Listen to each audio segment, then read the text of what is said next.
ये तो बार बार रिलीव होता रहता है।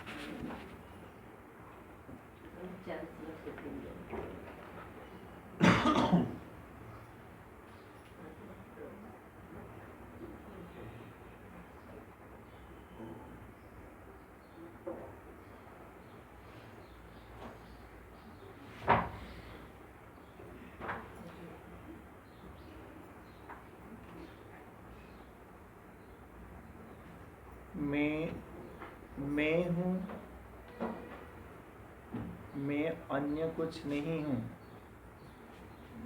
मैं बस मैं, यह निश्चय वेदांत कराता है। मैं को अन्य रूप में समझना यही अज्ञान है। मैं अहम को तद रूप में समझना यही अज्ञान है।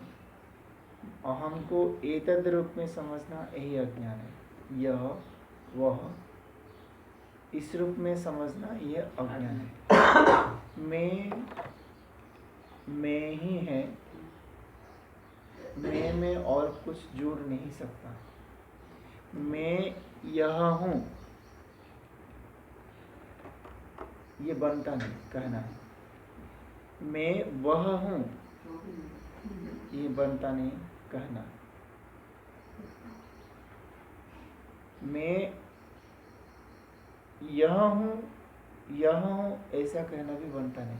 क्यों? कि ये मैं और हूँ के बीच में दूसरा कुछ आ ही नहीं सकता। मैं हूँ के बीच में अगर कुछ आ जाता है तो फिर वो दूरी को ही बनाता है। मैं आत्मा हूँ कहना भी नहीं बनता। अनात्मा सापेक्ष से आत्मा बोलना पड़ता है। अनात्मा को स्वीकारा तभी मैं आत्मा हूँ ऐसे कहना पड़ा। अगर अनात्मा नहीं है तो मैं आत्मा हूँ ये कहना भी नहीं बनता है। वो भी अहंकारिक होगा ना। कुछ मैं हूँ ये कहना भी नहीं बनता। मैं हूँ ये किसको बताया जाएगा? मैं हूँ कहना ये किसको बताया जाएगा? कोई दूसरे माँ है सामने तो उसको बताने के लिए मैं हूँ ये उच्चारण करना पड़ेगा। मैं हूँ ना बताने की आवश्यकता किसको है? कौन है जो दूसरे को मैं हूँ करके मैं बताऊं? तो मैं बस मैं, यहीं पर वाक्य समाप्त हो जाता है। आया समझ में? मैं उच्चारण करते ही वाक्य समाप्त हो जाता है। मैं उच्चारण करने की आवश्यकता भी नहीं पड़ती। उच्चारण करके किसको बताया जाए, किसको जनाया जाए? दुसरं कोणी नाही तर कोणाला जी समज होती पहिली ती समज फक्त व्यवहारात होतं ते. वेगळी झाली समजा. जो भी उच्चारण किया जाता है उस व्यवहार सापेक्ष से। अकेले कोई आप घर में हैं, आप किसी को आप उच्चारण ही नहीं कर पाते हैं, कोई दूसरा नहीं है तो आपको शब्द उच्चारण की आवश्यकता नहीं है। भूख लगे तो भी आप किसको बोलने की आवश्यकता नहीं, बोलने से फायदा भी नहीं। कोणाला बोलणार? प्यास लग रही है बोलने की आवश्यकता भी नहीं, फायदा भी नहीं। नींद आ रही है, नींद नहीं आ रही है ये बोलना भी बनता नहीं। सुख लग रहा है, दुख लग रहा है ये ना बोलना पड़ता है ना बोलना बनता भी है। मैं हूँ ये बोलना भी नहीं होता। मैं करके उच्चारण करने की आवश्यकता भी, क्योंकि तू के सापेक्ष से मैं की आवश्यकता है। सामने तू है उसके सापेक्ष से मैं करके ऐसे बताना पड़ता है। तू नहीं तब मैं कहाँ? तो फिर क्या?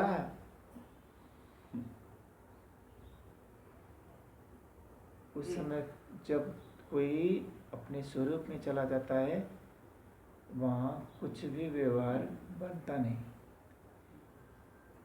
उच्चारण भी बनता नहीं। वहाँ तो बस तुष्णिम भाव रहता है, वहाँ शांत स्वरूप रहता है। वही मेरा स्वरूप है। प्रत्यक चैतन्य रूपोहम शांतोहम प्रकृते परः। छठे श्लोक में इसे बोले कि जो प्रत्यक चैतन्य रूप है वही शांत है, वही प्रकृति से परे है। मैं शांत रूप हूँ, इस रूप में शांत रूप हूँ। जहाँ दूसरा कोई नहीं है वहाँ विक्षेप कहाँ? बोलने से भी विक्षेप होता है। कोई सामने है, उसको बोलना है, मनाना है, राजी करना है, तो विक्षेप पैदा होता है। सामने वाला अगर राजी ना हो तो राजी है सामने वाला, फिर भी उसको कुछ बोलना है, अपने भाव को उसके प्रति प्रकट करना है, तो भी मैं अपने शांत स्वभाव से बाहर आना पड़ता है। समाधि दशा में कोई होता है तो वो उससे बोलना नहीं बनता, क्योंकि वो तो सारे इंद्रियों को समेट करके आंखें बंद करके अपने आप में मग्न रहता है। वो नहीं बोलता कि मैं हूँ, तू है, यह है, वह है, ऐसे वो बोल नहीं पाता।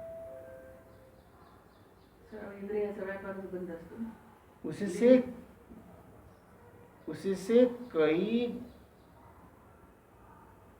कितने दूर अंदर, जो कि सबसे अंदर है, वहाँ जो समा गया, जो वहाँ अपनी स्थिति को पा गया, उससे फिर बोलना कैसे बनेगा? स्वरूप से बाहर आकर के कारण शरीर में आएगा। वो पहले अज्ञान को आश्रय करेगा। कारण शरीर मतलब अज्ञान। फिर उससे आनंदमय कोश को कारण शरीर कहते हैं ना। म्हणजे समाधीतून बाहेर आल्यानंतर तो कारण शरीर आहे। हाँ, कैसे? म्हणजे जैसे आप जैसे सुषुप्ति में होती है, कारण शरीर में ही होते हैं, पर वो आपका स्वरूप नहीं है। जो स्वरूप है उससे कोई कारण शरीर में उतर करके अपने को उसके साथ तादात्म्य करता है। उससे आगे उस वहाँ तो पता कुछ नहीं चलता। उससे आगे विज्ञानमय कोश में सूक्ष्म शरीर में प्रवेश करता है, बुद्धि के स्तर पर उतरता है, फिर आगे जाके मन के स्तर पर उतरता है, फिर आगे जाके मन के स्तर पर उतरे तो भी उससे व्यवहार नहीं बनता, जब तक उसको प्राण का आश्रय नहीं मिला है।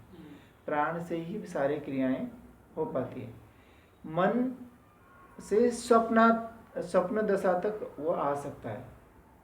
स्वप्न की दशा में मन रहता है, मन ही स्वप्नों के जितने भी रूप दिखते हैं वो बन जाता है।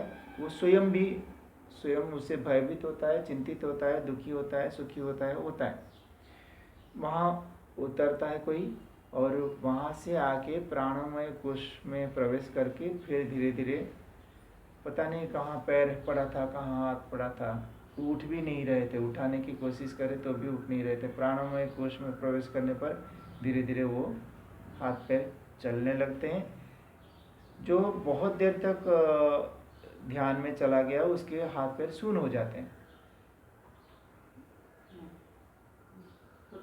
ऐसे प्रयत्न करने पर भी लगता है कि इतना भारी हो गया कि उठता नहीं। वो प्राणमय कोश में प्रवेश करता है तो फिर धीरे धीरे उंगलियों को हिलाता है। चलाता है, फिर आगे आगे आगे आगे जाके थोड़े से प्राण संचार होता है उसमें, तो फिर ऐसे हिला पाता है, फिर आगे उठा पाता है। बेशुद्ध केल्यावर तसंच करतो. नाही, आपण जरी ध्यान लावून बसलो थोड्या वेळ तरी आपली परिस्थिती अशी होती. हां, कळत नाही. एकदम जैसे कोई काटे, कुछ छुए, कुछ पता नहीं लगता, निष्प्राण हो जाते हैं. जो योग निद्रा का अभ्यास कराते हैं वो भी ऐसे ही कराते हैं.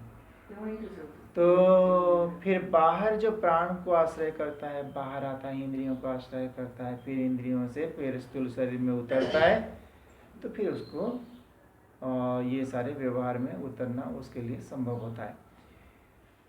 इतना पहले अज्ञान को आश्रय किया, फिर विज्ञानमय कोश उसको आश्रय किया, फिर उससे मनोमय कोश को आश्रय किया, फिर प्राणमय कोश को, फिर ये स्थूल शरीर को आश्रय करने के बाद जाके वह मैं हूँ करके बता पाएगा.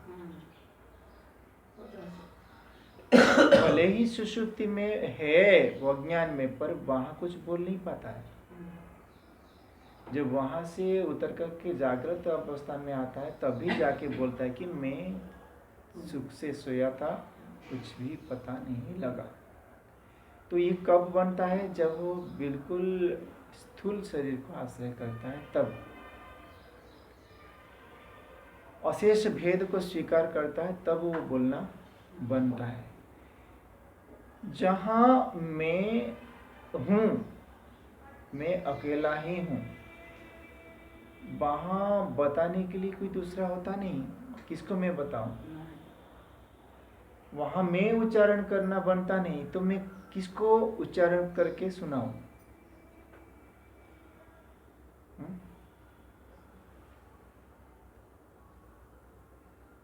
वाणी के कितने भेद हैं?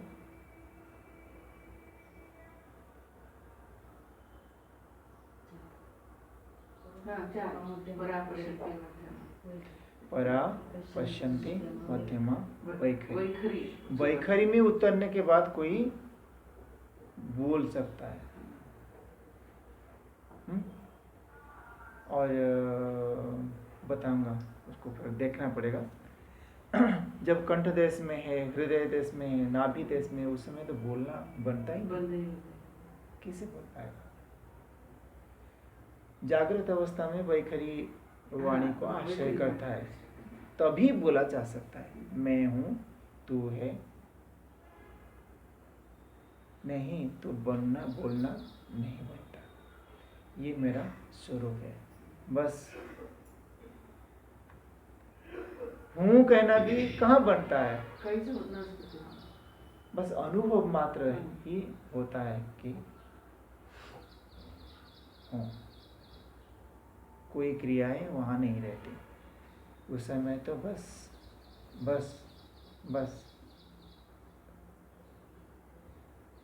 समझना होता है. स्वयं संवेद्य है. वाणीचं बोलणे नाही असं ते नाही का आपण तिथं म्हणजे असंगो हम मसंगो हम पुनः पुनः सच्चिदानंद रूपो महमेवाहमव्ययः.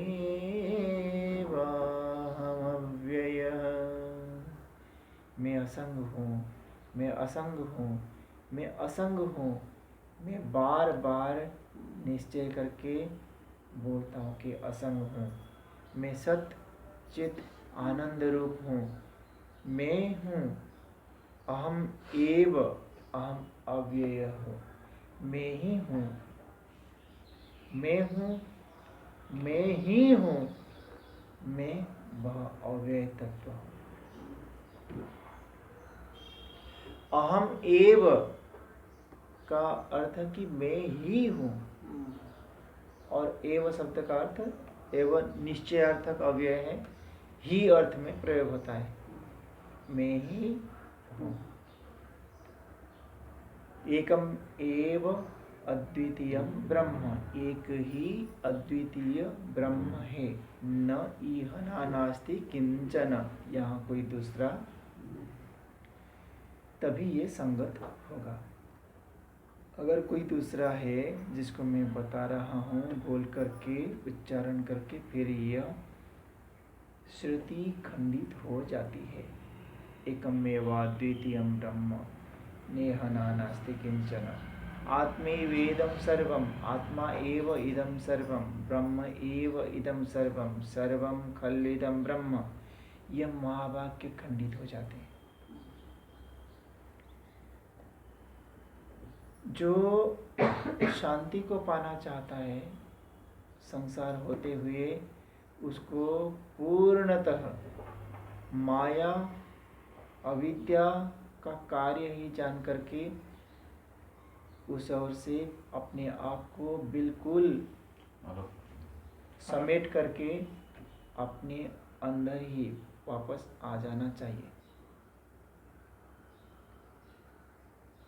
यदा संहरते चायं पूर्वाङ्गानेव सर्वशः इंद्रियाणीन्द्रियार्थेभ्यस्तस्य प्रज्ञा प्रतिष्ठिता। लगार्थ, जब कछुआ अपने जैसे सभी इंद्रियों को, सभी अंगों को, उसका एक सर होता है, 4 पैर होते हैं, पूंछ होता है, 6 हो गए ना, सबको समेट लेता है। और ये उदाहरण किसने दिया है? भगवान स्वयं। तो मनुष्य में तो पांचों इंद्रियां हैं, पर ये 6 क्यों है? यहाँ पे संगत नहीं बैठ रहा है। नहीं, एक अंतरेंद्रिय है भी है ना, अंतःकरण, जो शीर्ष स्थान को अधिकार करता है। उसी से ही सारा काम बनता है, बिगड़ता है। तो वो कछुए के सर के जैसा है। जैसे कछुआ सबको अंदर समेट लेता है, वैसे ही यह साधक जब पूरा सब कुछ, यहाँ तक कि अपने अंतःकरण को भी समेट करके अंदर स्थापित कर देता है, तभी उसकी प्रज्ञा मतलब बुद्धि प्रतिष्ठित होती है। उससे पहले नहीं। कहाँ प्रतिष्ठित होती है? आत्मा में, हाँ, सूर्य। उस समय उसका निश्चय रहता है, बस दूसरा कुछ भी नहीं रहता ना, कुछ बोलना बताना नहीं बनता। उसी समय जाके वो स्थित प्रज्ञ कहलाता है। स्थित प्रज्ञ होना इतना आसान नहीं है। प्रज्ञा किसे कहते हैं? जब बुद्धि वृत्ताकार बन के इंद्रिय द्वार से बहिर्गत होके विषयाकार बन के फिर अंदर आ जाती है, उसे प्रज्ञा कहते हैं। उसे प्रज्ञा कहते हैं। अंतर प्रज्ञ बहिष्प्रज्ञ ऐसे व्यवहार आता है। प्रज्ञा अंदर है और प्रज्ञा बाहर है। बाहर है कब? जो वृत्ताकार बन के विषयों को लेके अंदर जाती है। फिर अंदर आ गए तो उसी को अंतः प्रज्ञ कहा जाता है। आया समझ में? तो बाहर जो फैलती है बुद्धि, विषयाकार बनती है, उसको बहिष्प्रज्ञ कहते हैं, जिसकी प्रज्ञा बाहर गई है। जो वृत्ताकार बुद्धि बनती है तो उसको प्रज्ञा कहा जाता है, और वह भी ब्रह्म ही है। प्रज्ञानम ब्रह्म, यह जो महावाक्य यही बताता है, कुछ दूसरा है नहीं। वही तत्व ही प्रज्ञा के रूप में बहिर्गमन करके विषयाकार बन के, वही चेतन ही बहिर्गमन करके विषयाकार बन के फिर अंदर आ जाता है। प्रज्ञा ब्रह्म नहीं, प्रज्ञा के पीछा करते करते जहां हम पहुंच जाएंगे वह ब्रह्म है।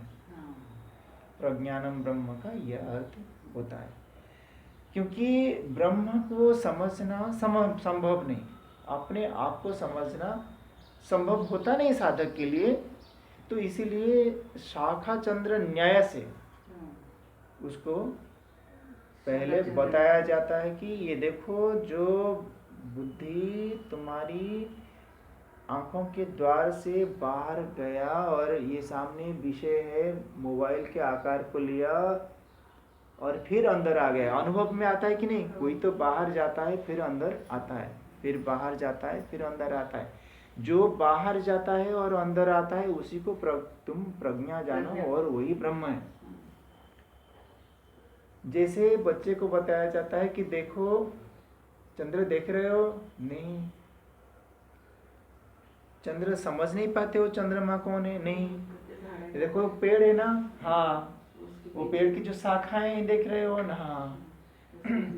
शाखाएं दिख रही है? हाँ। शाखाओं के सहारे जाओ, उधर जो सफेद सफेद दिखता है उजड़ा कोई चीज, तो वह चंद्र है। तुम्ही जे म्हटला ना वृत्ती बाहेर जाते, आता त्या मोबाईल का वृत्तीहून परत आतमध्ये येते, त्याला प्रज्ञा म्हणायचं. मग ते ब्रह्म कसं काय? ते विषय झाला. वो ब्रह्म नहीं है, पर साधक अब तक ब्रह्म का साक्षात्कार नहीं कर पाया, और स्वरूप का साक्षात्कार कैसे कराया जाए? तो इसीलिए पहले बताया जाता है कि देखो वही ब्रह्म है, उसके पीछा करो। उसके पीछा करते करते साधक जाके कहाँ पहुंचेगा? अंदर पहुंच जाएगा। अंदर गेल्यानंतर वही ब्रह्म है. अंदर कुछ पता चला, कोई अनुभव कर रहा है, पता चला कि हाँ हाँ सुख होता है उसको, दुख होता है उसको, तो उससे मिलो, वही ब्रह्म है।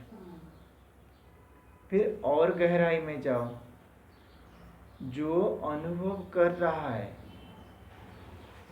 सुख दुख का, उसे कौन अनुभव करता है? उसे कौन जाना? मैं तो जानूं। हाँ, तू ही ब्रह्म है। इसे कहते हैं शाखा चंद्र न्याय। बताना उसको है, पर कैसे बताया जाए? एक सहारा देना पड़ता है। इसको कहते हैं उपासना। उपासना का क्षेत्र जहाँ समाप्त हो जाता है, जहाँ ज्ञान का क्षेत्र प्रारंभ होता है, वहाँ कुछ बोलना बताना बनता नहीं, बस हो गया। जहाँ ज्ञान का क्षेत्र शुरू हुआ कि वहीं ज्ञान का क्षेत्र समाप्त हुआ। क्यों? कि सत्यम ज्ञानम अनंतम ब्रह्म। ज्ञान का क्षेत्र शुरू होते ही ज्ञान का क्षेत्र समाप्त हो जाता है। ज्ञान ज्ञानी ज्ञेय त्रिपुटी बन नहीं पाता। अगर ज्ञान ज्ञानी ज्ञेय बना है तो फिर वह संसार ही है, वो तो बाहर ही है। अब